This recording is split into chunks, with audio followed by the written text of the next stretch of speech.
Kita bahas tentang masalah tawadhu. Kemarin kita bicara bahwasannya siapa yang melakukan ketaatan kepada Allah, sesungguhnya dia orang yang lebih membutuhkan rahmatnya Allah daripada ketika dia sedang maksiat. Sekarang kita membahas hal yang mirip ya, tapi nggak sama. Syekh Ibnu Athaillah mengatakan, man asbata li nafsihi tawadhu'an fahuwa al-mutakabbiru haqqan. Siapa yang menetapkan bagi dirinya sikap atau sifat tawadhu', itulah orang sombong sesungguhnya. Mutakabbir haqqan, pasti dan mesti itu orang sombong. Jadi kalau dia dalam hatinya mengatakan saya orang tawadhu dalam hatinya, apalagi dalam statusnya atau apalagi dalam ucapannya, maka itulah orang sombong sesungguhnya. Idz laisa tawadhu'u illa an rif'atin. Famata asbatta li nafsika tawadhu'an fa antal mutakabbir. Jadi kalau orang menetapkan dirinya orang tawadhu, maka itu adalah orang yang sombong. Kenapa kok bisa begitu? Penjelasannya begini. Tawadhu itu adalah, definisinya ulama beda pendapat, tapi mirip-mirip mendekati. Salah satunya apa? Engkau tidaklah melihat orang lain lebih baik darimu. Jadi kamu itu orang, jadi tidak ada orang yang kamu lihat, yang mana kamu lihat dia itu pasti lebih baik dari dirimu. Kesimpulannya kamu itu tidak lebih baik dari siapapun. Itu tawadhu. Buka pintu, hatimu tidak ada sedikit pun rasa kamu lebih baik dari siapapun. Itu tawadhu. Jadi kalau hati kita itu kok masih ada saya lebih baik dari dia, maka dia bukanlah tawadhu. Tawadhu itu menafikan kebanggaan dalam dirinya, menafikan kelebihan dalam dirinya, menafikan keistimewaan yang ada dalam dirinya dari dirinya. Tetapi kalau dia melihat keistimewaan, kemuliaan, kelebihan yang ada dalam dirinya itu adalah karunia dari Allah, itu bukan mutakabbir. Jadi untuk mengalihkan sifat sombong kepada sikap tawadhu, maka solusinya adalah lihatlah keagungan Allah, lihatlah karunia Allah, lihatlah nikmat Allah, dan lihatlah Allah sebagai pemilik dari segala-galanya.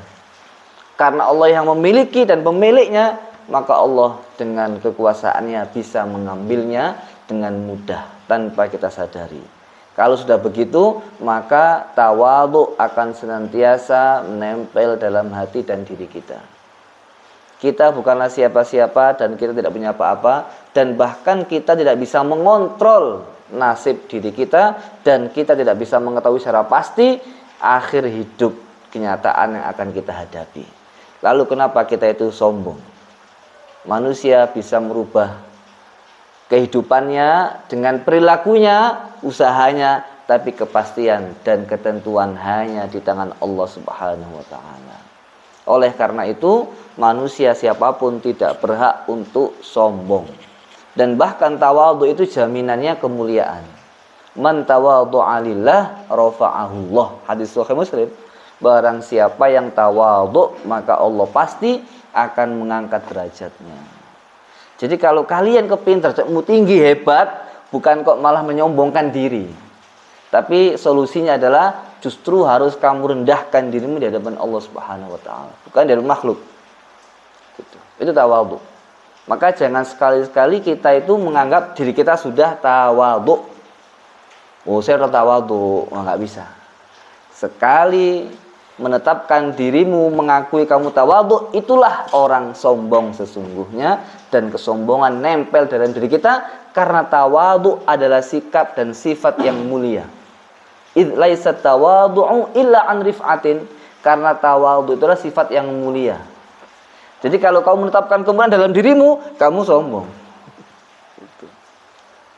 Maka sesungguhnya kita ini diperintahkan Allah untuk menghilangkan sedikit pun sifat sombong, karena itu adalah tiket masuk neraka secara pasti. Dan orang yang tidak mempunyai tawadhu itu biasanya orang yang tidak mengakui kehebatan orang lain. Dan dalam hatinya tidak terima kalau ada orang lain itu dikasih Allah derajat yang tinggi dan nikmat yang baik dan nikmat yang tinggi. Kok nggak saya saja? Dia nggak tawadhu. Kamu siapa? Kamu dikasih Allah. Dan itu adalah haknya Allah Subhanahu wa taala memberikan karunia kepada hamba yang dicintainya atau yang dipilihnya. Oleh karena itu tawadhu menafikan kesombongan, dan kesombongan menafikan rasa kebencian kepada orang lain. Karena kebencian kepada orang lain itu adalah rasa yang ada dalam dirinya, sifat kemuliaan dan rasa sombong. Saya kan lebih layak daripada dia, sombong dia. Dia merasa berhak. Apa hakmu? Dan mengatur Allah, kan begitu. Oleh karena itu jangan sampai dalam hati kita merasa saya orang yang tawadhu. Apalagi sampai actionnya tawadhu tapi hatinya sombong, wah berat itu. Wah, supaya saya diberi tawadhu, wah ini tawadhu begini, enggak bisa. Itu sombong sesungguhnya. Cium tangan orang, dan jalannya nunduk gini, ya. Ini saya orang tawadhu, saya ini bukan. Orang tawadhu enggak begitu. Karena tawadhu ada sifat mulia, dan ketika kau mengaku kemuliaan dalam dirimu, itulah orang sombong yang sesungguhnya. Lalu apa kita enggak tawadhu? Tawadhu. Ya. Sekarang kita hikam yang selanjutnya itu bicaranya begini. At-tawadhu'u al-haqiqiyyu, tawadhu yang sesungguhnya adalah makana nasyi'an an syuhudi 'azamatihi wa tajalli sifatihi. Tawadhu yang sesungguhnya adalah yang tumbuh dari melihat, menyaksikan keagungan Allah dan adanya sifat Allah di situ. Itu adalah tawadhu yang sesungguhnya. Jadi kenapa kamu tawadhu? Ya karena memang Allah lah yang pantas dan layak untuk dimuliakan dan yang mulia, bukan dirimu. Kamu siapa? Maka jaminan orang yang merendahkan dirinya di depan Allah adalah kemuliaan, karena itu adalah pemberian dari Allah. Syekh Al-Buti seringkali berulang kali mengatakan begini, saya melihat jalan menuju kepada Allah sudah penuh sesak. Sudah banyak orang menuju kepada Allah dengan jalannya masing-masing. Tapi satu jalan yang masih longgar, yang masih tidak macet, adalah at-tazallul baina yadayillah, yaitu merendahkan serendah-rendahnya hati kita, diri kita di hadapan Allah Subhanahu wa taala. Jadi kalau kamu tidak mengakui kelebihan sedikit pun dalam darimu, ini penting. Itu adalah jalan tercepat menuju kepada Allah. Yang menghalangi kita menuju kepada Allah itu masih ada rasa keakuan. Aku kan pinter, aku hebat, aku ini harus begini, ya nggak bisa. Caranya adalah hilangkan keakuan, hilangkan semua kelebihan, dan tunjukkan, sampaikan pengakuan kehinaan kita, kelemahan kita, ketidakberdayaan kita di hadapan Allah, maka kamu akan mendapatkan karunia melimpah dari Allah yang memiliki segala-galanya. Makanya ya Rabb, ana abduka ad-dhaif, az-zalil yang hina, al-mukhti yang salah, al-musi yang jelek, al-muznib yang banyak dosa, al-faqir yang butuh kepadamu ya Allah. Itu semuanya doa para aulia-aulia Allah. Dia tidak menetapkan dalam dirinya kemuliaannya, tapi yang dia tetapkan dalam dirinya adalah kelemahannya. Makanya wa khuliqal insanu dha'ifa, manusia itu adalah diciptakan dalam keadaan lemah. Makanya doa hebat apa? La haula wala quwata illa billah. Ini doa juga. Pokoknya kalau kalian merasa lelah, nggak mampu, nggak bisa, nggak berdaya, tapi harus dikerjakan, harus dilakukan, yang sering baca la haula wala quwata illa billahil aliyil azim. Baca itu. Habis 10 kali. Habis lakukan apa yang kamu nggak bisa. Atau maksud yang besar 100 kali. Sebutkan saja. Kamu harus mengerjakan, harus selesai tuntutan, bukan untuk kepentingan pribadi, tapi untuk kebaikan, kemaslahatan, kemanfaatan, lakukan, baca itu 10 kali, minimal 100 kali kalau agak genting. Buktikan, rasakan, terjadi itu. Ya, karena yang mempunyai kekuatan, itulah hanyalah Allah Subhanahu wa Ta'ala. Maka tadi itu membaca la haula itu menolak bala dan seterusnya. Yang ketiga, selanjutnya itu ya, orang yang tawadhu itu adalah orang yang mana ketika dia melihat dalam dirinya itu apa? Yara duna ma sona' gitu. Jadi dia itu tidak melihat dalam dirinya itu sebuah kemuliaan ya. Jadi begini bahasa Syekh Muhammad, laisal mutawadhi'u, bukanlah orang yang tawadhu itu allazi idza tawadhu'a, ketika dia tawadhu ra'a annahu fawqa ma sana', dia melihat dia itu di atas yang dia kerjakan. Walakinnal mutawadhi'a, tapi mutawadhi itu adalah allazi idza tawadhu'a ra'a annahu duna ma sana'. Orang mutawadhi itu ketika dia tawadhu itu dia melihat dia itu di bawah standar perbuatan. Gimana maksudnya? Begini contohnya. Ketika kita misalkan lagi berbuat kebaikan, kita lagi menghormati orang tua, orang lain, guru dan seterusnya, atau kita sedang berkhidmat untuk orang lain, lalu orang mengatakan kamu orang yang baik, kami ini sudah berjasa kepada kita, hatimu, loh yang lain kan masih banyak kebaikan kalau disebutkan, nah itu bukan tawadhu.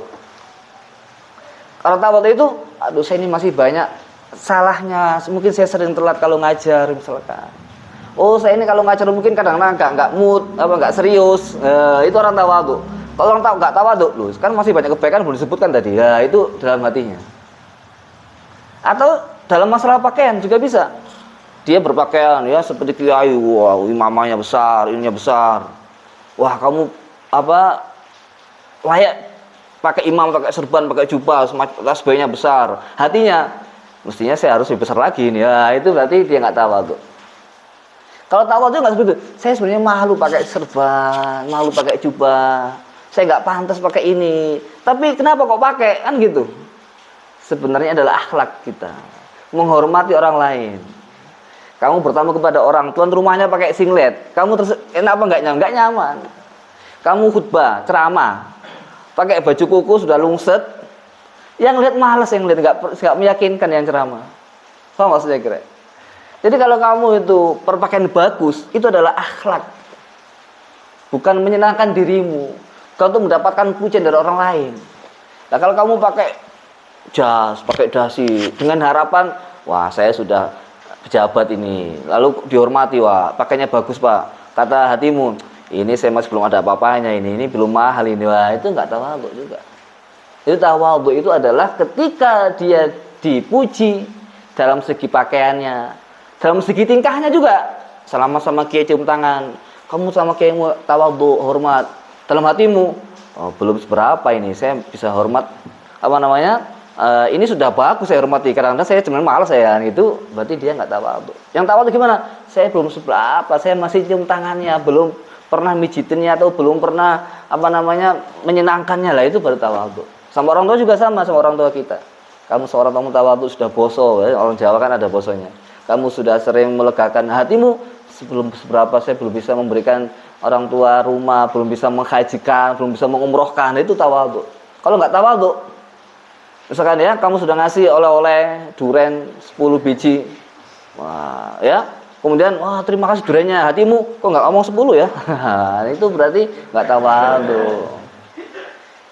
Nah itu tawadhu itu adalah dia selalu melihat yang dilakukannya itu selalu di bawah yang disampaikan. Mestinya nggak begitu. Saya kurang hormat sama orang tua saya. Saya kadang-kadang masih membentak, kadang saya itu masih disuruh itu masih menunda-nunda. Itu begitu. Kamu sudah anak yang soleh.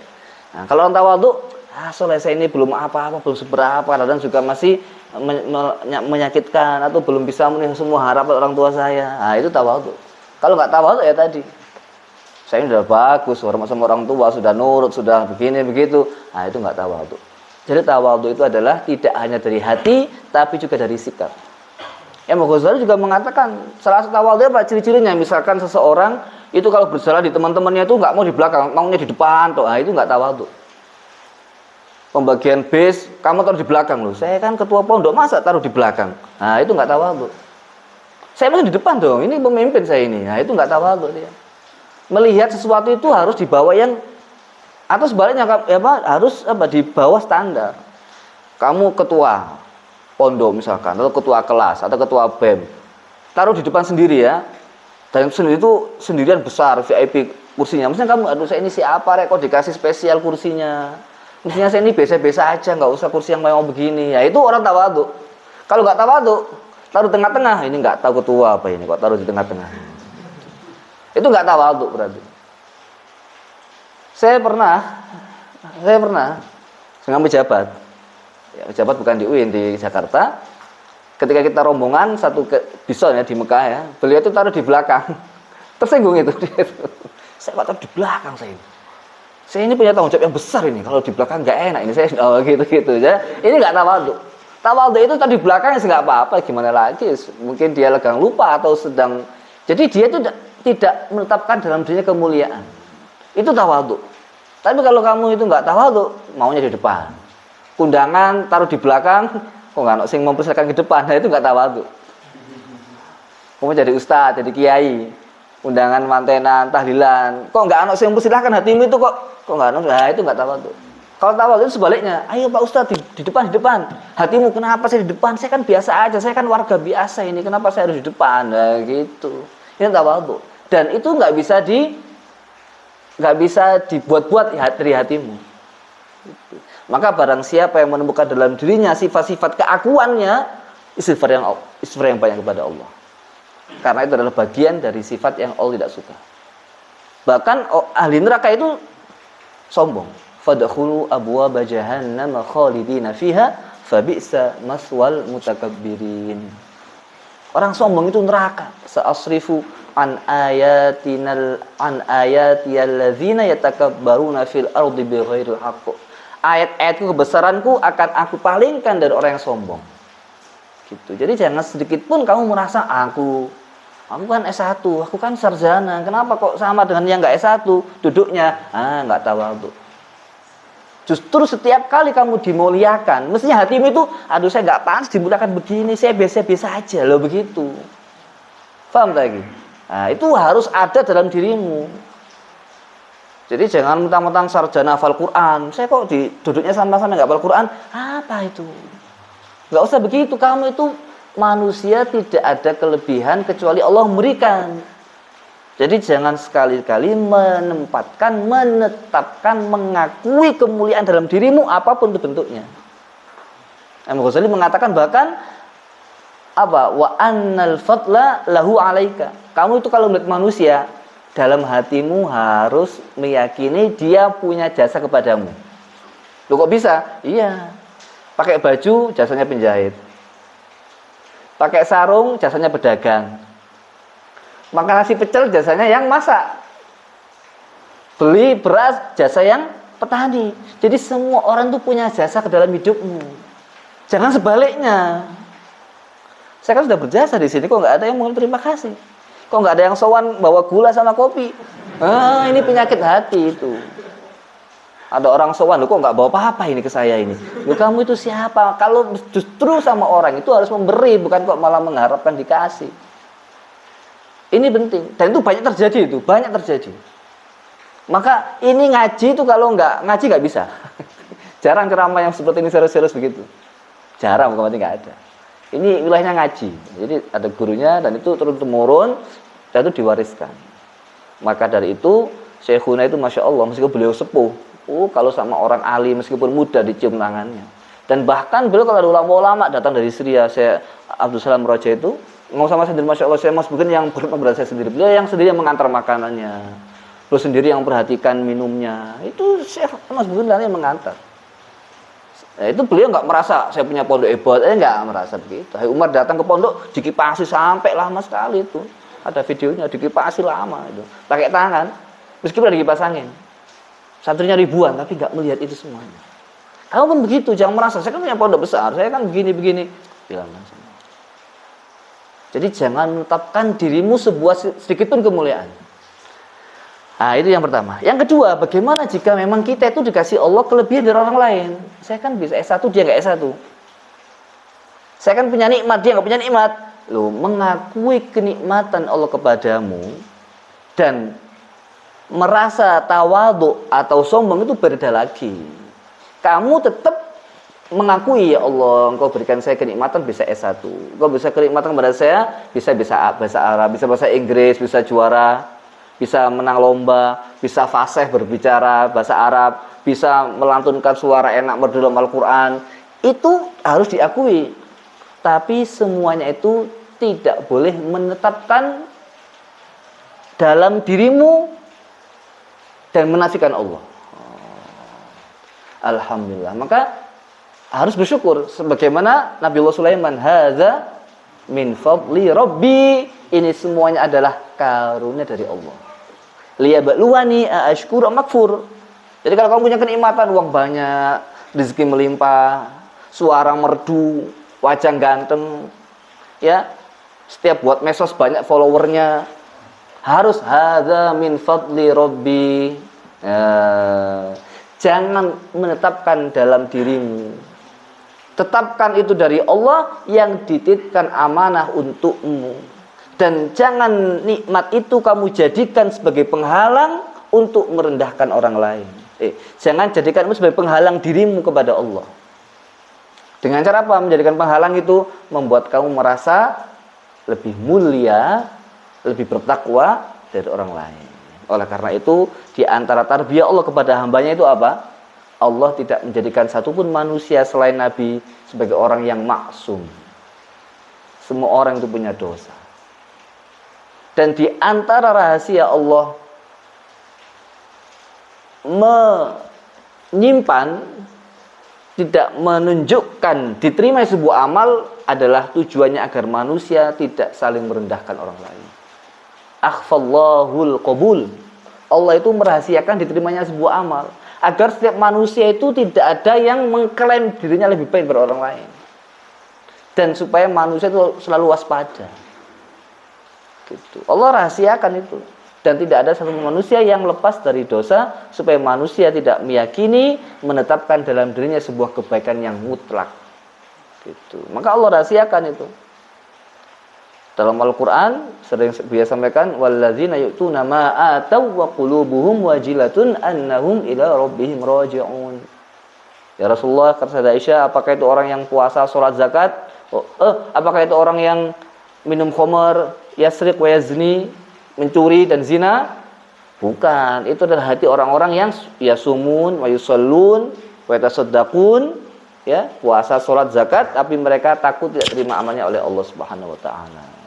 Jadi orang tawadhu itu adalah orang yang tidak menetapkan keistimewaan, kelebihan dalam dirinya dari dirinya. Tapi orang yang beriman kepada Allah adalah orang yang mengakui nikmat Allah dalam dirinya dan selalu waspada itu sebagai fitnah dari Allah Subhanahu wa taala, ujian dari Allah. Wa nabluukum bisyarri wal khairi fitnah. Jadi kalau kamu dipuji orang gimana, Rek? Dipuji orang itu apa? Doanya, Allahumma ja'alni khairan mimma yadhunnun waghfir li ma la ya'lamun. Ya Allah, jadikan saya lebih baik daripada yang mereka sangka. Kamu rajin sholat, kamu hafal Quran, santri yang soleh, nggak pernah minum khamr, nggak pernah zina. Oh jangan, wah hebat, jangan begitu.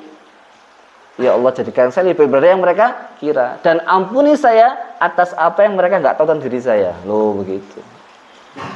Syekh Mullah Al-Buti itu ketika dipuji-puji orang, beliau ngomong gimana? Ya Allah, andaikan saya itu boleh dalam syariat untuk menyampaikan aib saya, tentu kalian semua tahu kalau saya orangnya banyak dosa. Oh gitu. Tapi nggak boleh. Kamu kalau jadi guru, Rek, jangan sering ngomong kekuranganmu. Saya Pak Ustadz dulu di waktu jadi mahasiswa sering ngantuk. Jangan begitu, diam saja. Kok muridmu niru? Dulu Pak Ustadz juga ngantuk, nggak apa-apa niru kan? Jangan gitu, diam saja. Kan sekarang banyak itu guru-guru alasan tawadhu bercerita tentang kejelekannya atau kekurangannya, itu jangan, diam saja. Bukan untuk supaya kita kelihatan hebat, bukan. Itu inspirasi buat muridnya. Pak Ustadz dulu nakal pinter, nah, saya kurang nakal berarti supaya kurang tahu pinter. Ini istihad ngawur. Biasanya orang nakal dulu pinter biasanya, kan biasa, berarti gitu. Ngawur itu nggak boleh. Diam saja kalau maksiat, terus nggak usah dibilang-bilang. Tetap kamu yang tahu antara kamu dengan Allah aja. Di antara kita tidak ada yang nggak punya maksiat dan nggak punya dosa. Semua orang punya. Bahkan Syekh Al-Buti ya sering bilang, itu insya Allah beliau menukil dari Syekh Al-Jilani. Ya Allah, jangan engkau buka aibku di depan manusia ketika hari kiamat kelak. Lu gitu. Semua orang itu punya aib, Rek. Jadi kita tidak usah menyampaikan aib kita, tapi juga jangan sombong dengan kelebihan yang Allah titipkan dalam diri kita. Semua itu adalah ujian kepada Allah.